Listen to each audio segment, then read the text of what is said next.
और साथियों, स्वागत है आपका बैंकर्स साथी चैनल में। साथियों, इस वीडियो में डिस्कस करेंगे जेआईबी के कुछ important multiple choice questions JIB के पेपर 1 के। ये सेट 15 है। सेट 1 से लेकर 14 तक मैं ऑलरेडी बनाकर अपलोड कर चुका हूँ। सारे वीडियोस आप देख सकते हैं। जेआईबी के तीनों पेपर्स के यूनिट वाइज वीडियोस भी बैंकर्स साथी चैनल पर अवेलेबल हैं। सारे वीडियोज़ आप देख सकते हैं। प्लेलिस्ट बनी हुई है तीनों पेपर्स की, उनको आप सीक्वेंस में देख सकते हैं। शुरू करते हैं साथियों इस वीडियो को। पहला क्वेश्चन है, in the risk management process default in payment is considered a risk. यानी कि बैंक में साथियों कई तरह के रिस्क इन्वॉल्व होते हैं। खासकर जब लोन दिया जाता है किसी कस्टमर को, उसमें कई तरह के रिस्क इन्वॉल्व होते हैं। उनमें से एक है डिफ़ॉल्ट इन पेमेंट में डिफ़ॉल्ट हो सकता है, क्रेडिट रिस्क जो होता है। अब पूछा है कि कौन सा स्टेटमेंट, उसके बारे में 3-4 स्टेटमेंट दिए हुए हैं, कौन सा स्टेटमेंट इसमें सही है। तो पहला है कि हम उसको डिफ़ॉल्ट इन पेमेंट को रिस्क तभी कंसिडर करेंगे जब outstanding is not covered by the security. यानी कि जब हमने लोन के बदले में सिक्योरिटी नहीं ली है, तब हम उसको रिस्क कंसिडर करेंगे कि डिफ़ॉल्ट इन पेमेंट हो सकता है। सेकंड ऑप्शन है, if the outstanding is covered by इनएडिक्वेट security. यानी कि सिक्योरिटी ली है लेकिन वो इनएडिक्वेट है, उस केस में हम डिफ़ॉल्ट इन पेमेंट को एक रिस्क की तरह कंसिडर करेंगे। थर्ड है, in spite of the fact that the entire outstanding is covered by the security. यानी कि चाहे भले ही हमने सारी जो आउटस्टैंडिंग है वो सिक्योरिटी से कवर की हुई है, कोलेटरल कवरेज लिया हुआ है, तब भी हम उसको डिफ़ॉल्ट इन पेमेंट की जो रिस्क है वो रहेगी। फोर्थ है, नन ऑफ दीज। तो साथियों, इसमें जो सबसे सही जो स्टेटमेंट है वो ऑप्शन सी है। यानी कि चाहे भले ही जो सिक्योरिटी है वो ली हुई हो, हमने जो भी लोन दिया है उसके अगेंस्ट में प्राइमरी सिक्योरिटी हो, कोलेटरल सिक्योरिटी हो, तब भी डिफ़ॉल्ट इन पेमेंट एक रिस्क की तरह रहता है हमेशा। हालांकि जिन केसेस में कम सिक्योरिटी है वहाँ तो ऑब्वियसली और ज़्यादा रिस्क रहेगा। नेक्स्ट क्वेश्चन है, commercial risk can rise out of. तो कॉमर्शियल रिस्क की अगर हम बात करें तो कॉमर्शियल रिस्क किन केसेस में किस तरह से अराइज होता है, यानी कि किस केस में हम उसको कॉमर्शियल रिस्क मानेंगे। ऑप्शंस हैं, lack of growth in demand and excess supply of the product of the borrower in question. यानी कि कोई जो बोरोवर है जिसने पैसा बैंक का लिया हुआ है, उसके प्रोडक्ट की डिमांड मार्केट में कम हो जाती है। यानी कि lack of growth in the demand, यानी कि जो डिमांड है वो ग्रो नहीं हो रही है, जबकि सप्लाई वो ज़्यादा कर रहा है, एक्सेस सप्लाई। सेकंड है, performance of the borrower under the select financial parameter. यानी कि कोई फाइनेंशियल पैरामीटर्स जो हैं उसके बैलेंस शीट में, रेशियोज़ वगैरह हैं, सेल्स है, कई सारी चीज़ें हैं, उनमें जो परफॉर्मेंस उसकी होनी चाहिए उस हिसाब से नहीं है। थर्ड ऑप्शन है, बोथ ऑफ द अबव। यानी कि दोनों ही स्टेटमेंट कमर्शियल रिस्क में आएंगे। थर्ड है, नन ऑफ द अबव। तो इस केस में साथियों कमर्शियल रिस्क हम तब मान के चलते हैं जब जो हमारा जो कस्टमर है उसके प्रोडक्ट की डिमांड कम हो गई है और जो सप्लाई है वो ज़्यादा कर रहा है। यानी कि वो कमर्शियल रिस्क से सफ़र कर रहा है, मार्केट रिलेटेड रिस्क उसको है, और जहाँ पर उसके प्रोडक्ट की डिमांड कम हो गई है और सप्लाई उसकी बराबर बनी हुई है। यानी कि जब उसका प्रोडक्ट बिकेगा नहीं तो फिर ऑब्वियसली वो डिफ़ॉल्ट की पोजीशन, उसकी फाइनेंशियल पोजीशन जो है वो टाइट हो जाएगी और फिर वो डिफ़ॉल्ट की चांसेस उसमें बढ़ जाएंगे। तो इस केस में इसको हम कमर्शियल रिस्क की तरह कंसिडर करते हैं। नेक्स्ट क्वेश्चन है, when a borrower approaches a bank for credit facilities, extensive inquiries are made by the bank about the character, conduct and capabilities of the borrower. This is a part of process of assessing. साथियों, आपने देखा होगा जब भी कोई customer loan लेने आता है, अप्रोच करता है बैंक में क्रेडिट फैसिलिटी के लिए, तो क्या किया जाता है, उसकी इंक्वायरी की जाती है। हम उसके सिविल निकालते हैं या और भी मार्केट से उसकी जो मैनेजमेंट हैं, जो लोग वहाँ काम कर रहे हैं, उनके बारे में जानते हैं, उनकी कैपेबिलिटी देखते हैं। करेक्टर, कंडक्ट और कैपेबिलिटी बहुत इंपॉर्टेंट है। करेक्टर, कंडक्ट और कैपेबिलिटी देखी जाती हैं बोरोवर की। तो ये सब करने की वजह क्या है, इससे हम क्या चीज़ एसेस करते हैं, किस तरह का रिस्क जो है वो हम एसेस करते हैं, ये आपको बताना है।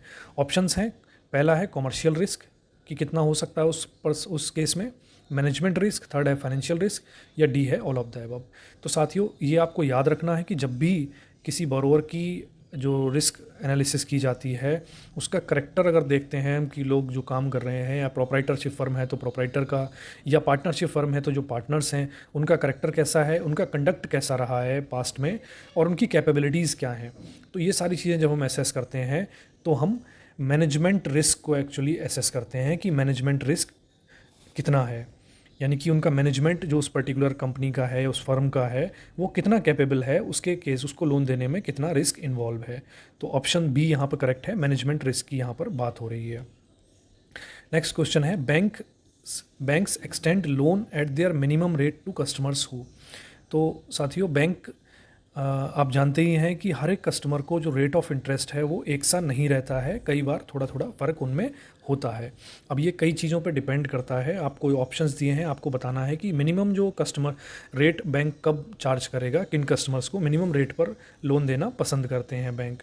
तो ऑप्शंस हैं, वो कस्टमर्स जो कि लॉन्ग टर्म से लॉयल हैं उन बैंक के प्रति, ठीक है। सेकंड है, हु ऑफर 100% कोलेटरल सिक्योरिटी, यानी कि जो 100% कोलेटरल सिक्योरिटी दे रहे हैं। थर्ड है, who are perceived as minimal और ज़ीरो रिस्क कस्टमर्स। फोर्थ है, ऑल ऑफ दीज। तो साथियों, बैंक मिनिमम रेट पे रेट ऑफ इंटरेस्ट पे लोन देना पसंद किसको करेगा? जो मिनिमम या जीरो रिस्क कस्टमर्स हैं। हालांकि कोई भी कस्टमर मिनिमल या जीरो रिस्क कस्टमर कैसे होगा, उसके लिए कई सारे पैरामीटर्स हैं।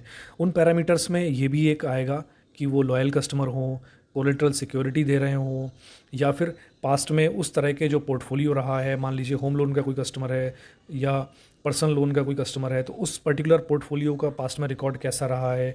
तो ये सारी चीज़ें देखने के बाद में जो एक होलिस्टिक अप्रोच के साथ में जिन कस्टमर्स को मिनिमल या ज़ीरो रिस्क कस्टमर बैंक के द्वारा परसीव किया जाता है, उनको ही मिनिमम रेट पे बैंक लोन देना पसंद करता है। इसमें क्रेडिट रेटिंग भी आती है, क्योंकि क्रेडिट रेटिंग अच्छी हो।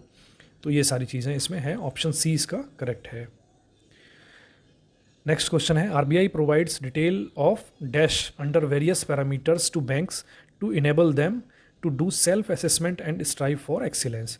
तो आरबीआई क्या करता है, आपको बताना है। फिल इन दी ब्लैंक्स में क्या आएगा यहाँ पे।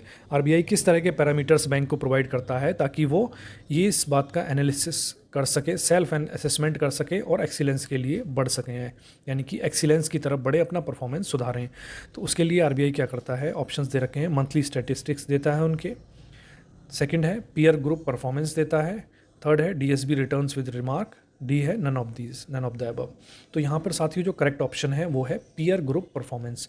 तो आरबीआई की तरफ से समय समय पर जो है वो पीयर ग्रुप परफॉर्मेंस दिया जाता है, यानी कि जो अलग अलग बैंक हैं उनकी परफॉर्मेंस कैसी रही है, आप एक दूसरे के कंपैरिजन में कौन नंबर वन है, किसका पास किसने कस्टमर्स गेन किए हैं, किसने कस्टमर्स लूज़ किए हैं, किसका डिपॉजिट बढ़ा है, किसका डिपॉजिट कम हुआ है, किसका लोन पोर्टफोलियो बढ़ा है, किसका कम हुआ है। ये सारे जो कंपैरिजन करके पीयर जो ग्रुप परफॉर्मेंस है वो आरबीआई जारी करता है। इससे क्या होता है, बैंक्स को सेल्फ असेसमेंट करने का मौका मिलता है और वो अपने आप को एक्सेल करने के लिए आगे बढ़ सकते हैं। नेक्स्ट क्वेश्चन है साथियों, the legal provisions of winding up of banking companies are laid down in. तो जो लीगल प्रोविजंस हैं, क्योंकि किसी भी बैंकिंग कंपनी को अगर वाइंड अप करना है, उसको बंद करना है, तो उसके जो लीगल प्रोविजंस हैं वो कहाँ दिए हुए हैं। ऑप्शंस हैं, banking regulation act 1949, RBI act 1934, both of the above या नन ऑफ द अबव, यानी कि इन दोनों एक्ट में दिए हुए हैं या इनमें से किसी में भी नहीं दिए हुए हैं। तो इसमें साथियों ऑप्शन ए करेक्ट है इसका। बैंकिंग रेगुलेशन एक्ट 1949 में इसके प्रोविजंस दिए हुए हैं कि किसी भी बैंकिंग कंपनी को किस तरह से वाइंड अप किया जाएगा। नेक्स्ट क्वेश्चन है, an order of moratorium is issued by. तो अगर किसी भी बैंकिंग कंपनी के लिए अगर मोरेटोरियम ऑर्डर अगर इशू करना है तो उसकी अथॉरिटी, उसकी पावर किसके पास है। तो ऑप्शंस हैं, high court under whose jurisdiction the bank is situated. Second है, Supreme Court of India only. Third है आरबीआई, या डी है नन ऑफ दीज। तो साथियों मोरेटोरियम का ऑर्डर है वो जारी किया जाता है हाई कोर्ट के द्वारा। जो भी कंसर्न हाई कोर्ट होगा, जिसके जुरिडिक्शन में बैंक आ रहा होगा, जहाँ सिचुएटेड है, तो उसका हाई कोर्ट जो होगा वो जारी करेगा मोरेटोरियम का ऑर्डर। नेक्स्ट क्वेश्चन है साथियों, RBI can cancel the license of a banking company provided. तो आरबीआई, आपको पता है कि आरबीआई जो है बैंक्स का रेगुलेटर है और आरबीआई के पास ये पावर होती है कि वो कभी भी बैंकिंग कंपनीज़ जो हैं उनके लाइसेंस को कैंसिल कर सकता है। तो उनके लिए कुछ स्पेशल कुछ कंडीशंस होती हैं, जिन कंडीशंस में ये किया जाता है। तो इसमें ऑप्शंस हैं, आपको बताना है कौन सा करेक्ट है। Conditions stated in section 22 subsection 3 of banking regulation act are not satisfied, यानी कि सेक्शन 22 जो है सबसेक्शन 3 में जो कंडीशंस दी हुई हैं उनको वो बैंक सेटिस्फाई नहीं करता है, वो बैंकिंग कंपनी सेटिस्फाई नहीं करती है उन कंडीशंस को, तब उसका लाइसेंस कैंसिल हो सकता है। सेकंड है, प्रोविजंस वन और मोर यानी कि एक या कोई और एक से ज़्यादा, as per banking regulation act 1949 section 36 से 44 तक जो प्रोविजंस दिए हुए हैं, उनको अगर बैंकिंग कंपनी फॉलो नहीं करती है या उनमें जो प्रोविजंस दिए हैं उनके तहत ये इनका लाइसेंस कैंसिल हो सकता है। तो आपको बताना है कौन सा सही है, बोथ ऑफ द अबव है या नन ऑफ द अबव है, यानी कि पहला है, दूसरा है, या दोनों है, या fourth none of the above. तो साथियों इसमें जो करेक्ट ऑप्शन है वो है बोथ ऑफ द अबव, यानी कि ये दोनों ही कंडीशन जो ए में ए ऑप्शन और बी ऑप्शन दोनों ही करेक्ट हैं। दोनों ही केसेस में आरबीआई बैंकिंग कंपनी का लाइसेंस कैंसिल कर सकता है। नेक्स्ट क्वेश्चन है साथियों, the court can appoint RBI और SEBI as the liquidator for binding up of a banking company as per section dash of BR Act 1949। तो कोर्ट, जैसे कि आपने देखा कि कोर्ट जो है मोरेटोरियम का ऑर्डर भी देता है, और कोर्ट के पास ये भी पावर होती है कि वो आरबीआई या सेबी को अपॉइंट कर सकता है लिक्विडेटर के रूप में for winding up of the banking company under the section. किस सेक्शन, बैंकिंग रेगुलेशन एक्ट का कौन सा सेक्शन है जो जिसके तहत कोर्ट आरबीआई या सेबी को अपॉइंट कर सकता है एज अ लिक्विडेटर। ये जो भी सिक्योरिटीज़ उस बैंक की होंगी उनको लिक्विडेट करके जो स्टेक होल्डर्स हैं उनको पैसा देना, उसके लिए किसको अपॉइंट कर सकता, आरबीआई या सेबी को अपॉइंट कर सकता है। तो इसकी पावर, जो ये काम जो किया जाएगा वो किस सेक्शन के तहत किया जाएगा बैंकिंग रेगुलेशन के। ऑप्शन है सेक्शन 22 सबसेक्शन 3, या सेक्शन 38A, सेक्शन 39, सेक्शन 43। तो इसका जो करेक्ट ऑप्शन है साथियों वो है सेक्शन 39, यानी कि ऑप्शन सी जो है इसका वो करेक्ट है। साथियों आरबीआई एक्ट और बैंकिंग रेगुलेशन एक्ट, इसके कई सारे प्रोविजंस जो हैं, सेक्शंस जो हैं वो बहुत इंपॉर्टेंट हैं, उनको आप ज़रूर ध्यान से देख लें। इसके लिए डेडिकेटेड वीडियो भी आपको बैंकर साथी चैनल पर मिल जाएगा, आप उस वीडियो को देखें जहां पर इंपॉर्टेंट सेक्शंस मैंने आरबीआई एक्ट के, सेबी एक्ट, आरबीआई एक्ट के, बैंकिंग रेगुलेशन एक्ट के, नेगोशिएबल इंस्ट्रूमेंट एक्ट के सभी डिस्कस किए हुए हैं। नेक्स्ट क्वेश्चन है, liberalisation of Indian economy which has a young population has led to. तो लिबरलाइजेशन इंडियन इकोनॉमी का आपको पता है कि जब श्री नरसिम्हा राव जी प्रधानमंत्री थे और डॉक्टर मनमोहन सिंह उनके फाइनेंस मिनिस्टर थे, उस समय लिबरलाइजेशन हुआ था इंडियन इकोनॉमी का। उसके बाद में एक साथ जो है वो बूम आया था, स्पेशली जो रिटेल पोर्टफोलियो था, रिटेल जो लोन्स का पोर्टफोलियो था उसमें काफ़ी इंक्रीमेंट हुआ था बैंक्स के। तो उसके रिलेटेड ही क्वेश्चन है कि liberalisation of Indian economy which has a young population has led to. तो लिबरलाइजेशन की वजह से क्या इफेक्ट आए, ऑप्शंस दे रखे हैं इसमें। Increased income and purchasing power, यानी कि इनकम बढ़ी लोगों की और परचेजिंग पावर भी बढ़ी।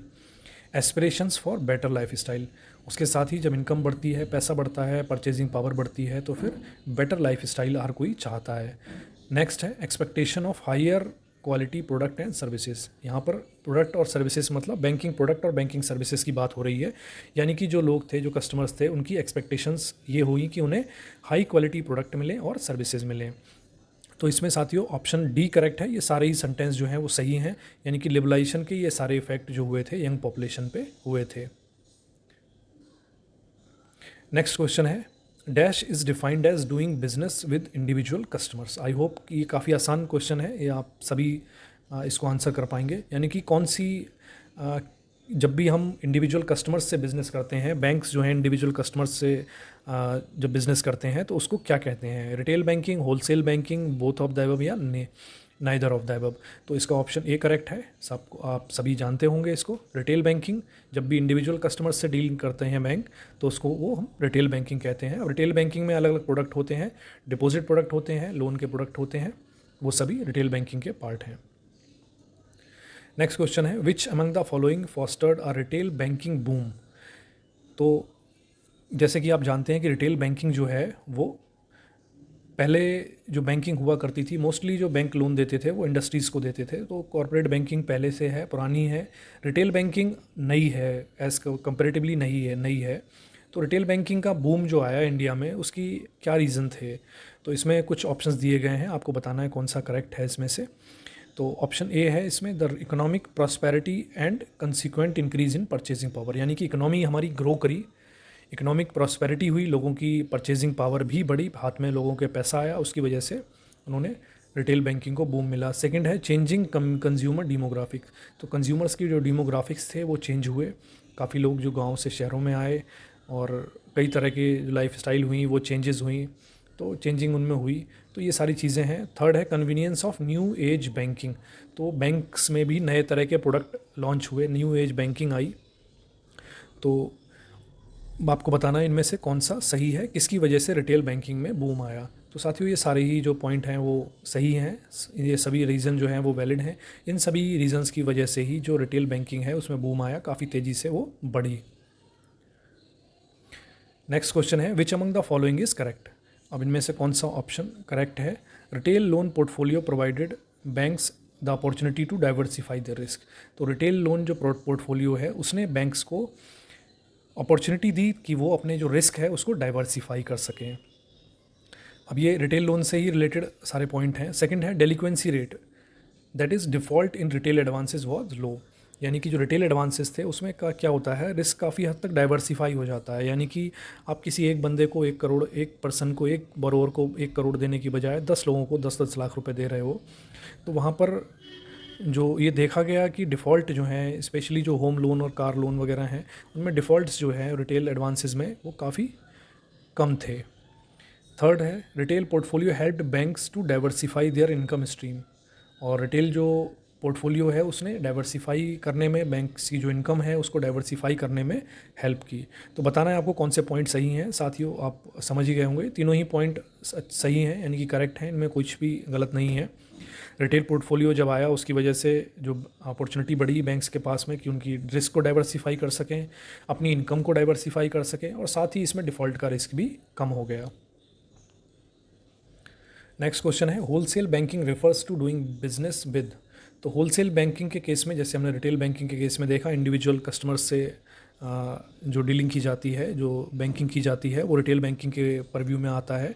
होलसेल बैंकिंग की यहाँ पर बात हो रही है। तो ऑप्शंस दिए हैं किसको हम होलसेल बैंकिंग की कैटेगरी में रखेंगे। Industrial and business entities. तो इंडस्ट्रियल और बिजनेस एंटिटीज़ जो हैं उनको जब लोन वगैरह दिया जाता है, उनको बैंकिंग फैसिलिटी दी है, उसको होलसेल बैंकिंग कहते हैं। मल्टीनेशनल कंपनीज़ के साथ जब बैंक्स डील करते हैं, government and public sector undertaking. तो ये सभी साथियों तीनों ही केसेस में जो है, ये तीनों ही जो है वो होलसेल बैंकिंग के पार्ट हैं। रिटेल बैंकिंग में हमने देखा इंडिविजुअल कस्टमर से डील होता है, और होलसेल बैंकिंग में इंडस्ट्रीज़ के साथ में, मल्टीनेशनल कंपनीज़ के साथ में, और जो गवर्नमेंट और पब्लिक सेक्टर अंडरटेकिंग है, पीएसयूज़ हैं, उन सब के साथ में बैंकिंग की जाती है। ऑप्शन डी इसमें करेक्ट है। नेक्स्ट क्वेश्चन है dash can be categorised under internet banking services. तो इंटरनेट बैंकिंग सर्विसेज के अंदर हम किस चीज़ को रखेंगे, इन ऑप्शंस को देखते हैं कौन सा इसमें सही है। ऑप्शन ए है पेमेंट गेटवे सर्विस। यानी कि पेमेंट गेटवे सर्विस आप जानते होंगे कि जहाँ पर पेमेंट गेटवे प्रोवाइड किया जाता है, कई बार एसबीआई वगैरह का आपने देखा होगा।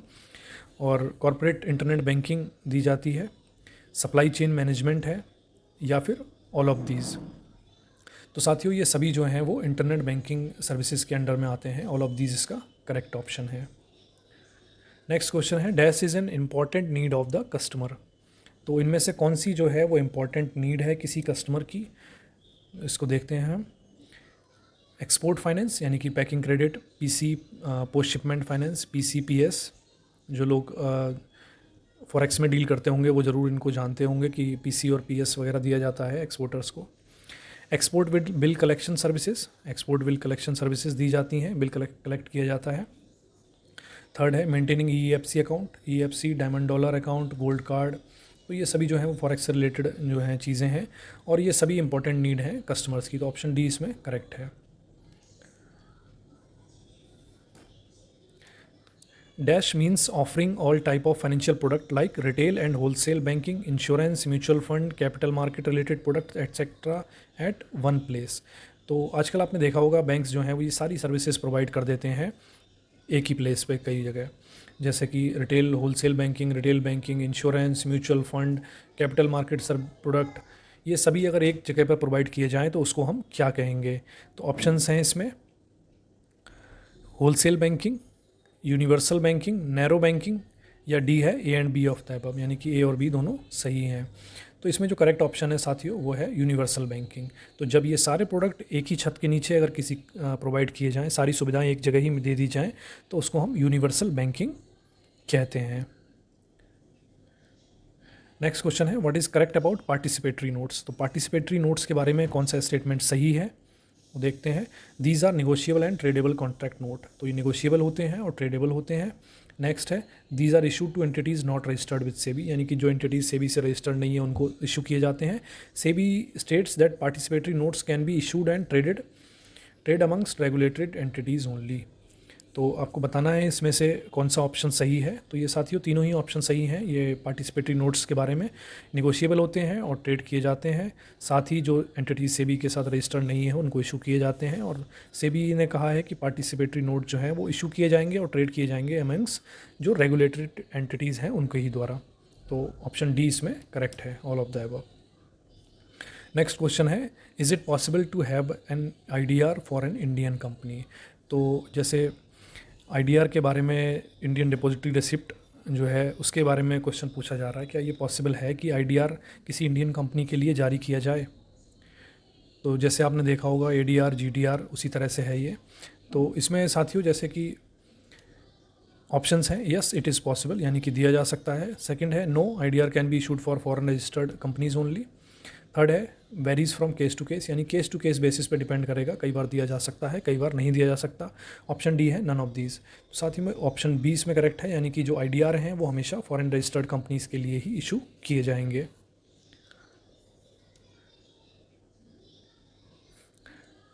नेक्स्ट क्वेश्चन है, dash can be categorised under fund based wholesale banking. तो फंड बेस्ड होलसेल बैंकिंग के अंडर हम किन किन चीज़ों को, कौन से जो बैंकिंग है प्रोडक्ट्स हैं उनको हम क्लासीफाई करेंगे। तो term lending, working capital finance यानी कि कैश क्रेडिट वगैरह, बिल डिस्काउंटिंग सर्विसेज जो बैंक देते हैं वो, तो इन सभी को क्लासीफाई इसमें होलसेल बैंकिंग में, फंड बेस्ड होलसेल बैंकिंग में किया जा सकता है साथियों। तो ऑप्शन डी इसका करेक्ट है, ऑल ऑफ द अबव। तीनों जो हैं ये फंड बेस्ड बैंकिंग के ही, फंड बेस्ड जो है लेंडिंग है बेसिकली उसके ही पार्ट हैं ये। तो ऑल ऑफ द अबव इसमें करेक्ट है। तो साथियों इस वीडियो में इतना ही था। आई होप कि वीडियो आपको पसंद आया होगा। इसको लाइक करें, साथ ही शेयर करें हमारे सभी बैंकर साथियों के साथ जो JIB एग्ज़ाम देने जा रहे हैं। और JIB से रिलेटेड सारे वीडियोज़ आप बैंकर साथी चैनल पर प्लेलिस्ट में देख सकते हैं। मिलते हैं साथियों नेक्स्ट वीडियो में। Thank you.